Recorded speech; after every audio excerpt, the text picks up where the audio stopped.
Soul dimension can't really be understood conceptually. We can allude to it, but conceptually we can't really understand it until we raise our frequency to a certain place. And there we can see and we can interact, and the information of what is the soul activity, what is the soul purpose, can be understood there. We talk about something called the soul star, and the soul star is that vibrational field giving us a focal point, as if we're moving toward it. Really, the soul body is the much greater percentage of who we truly are. And so whatever we're doing in the human life, whether we realize it or not, we're always engaged in activities that are moving us further toward that reconnection. It's almost like we seem to detach, which is not totally true, but we seem to detach, and our attention becomes limited to the three-dimensional plane.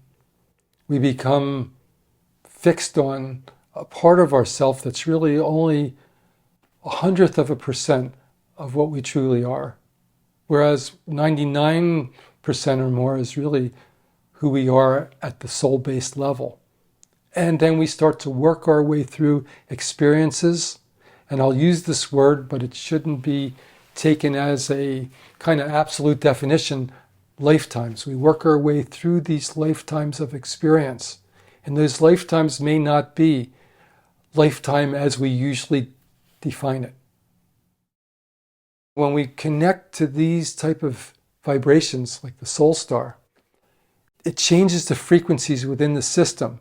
And those frequencies, in my experience, lead to a greater sense of well-being. And that means physically, that means emotionally, and also mentally.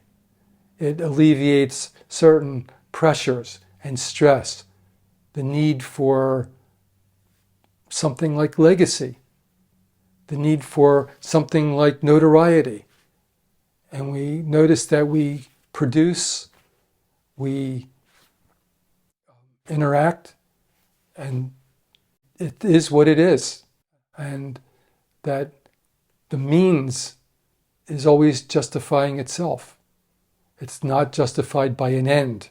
It's not needing an end. It's a process that keeps, in a way, justifying itself. The soul star, as we could say, seems to be more of a complete body.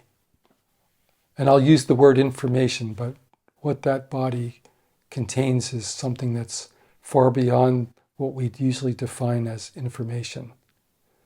And when we study our system, we have energy centers called chakras.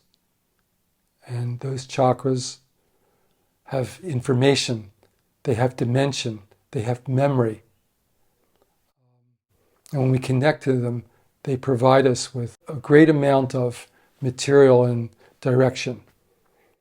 And I could say that the chakras and the process of the development in the chakras, each one represents a component of the whole, which would be the soul star. So they're always connected in that way, with this core total source that is working its way through compartmentalized versions. Now those chakras, of course, are interacting, changing, flowing together. And the more that this process goes on, the more that interaction and flowing becomes together, where eventually they actually all merge.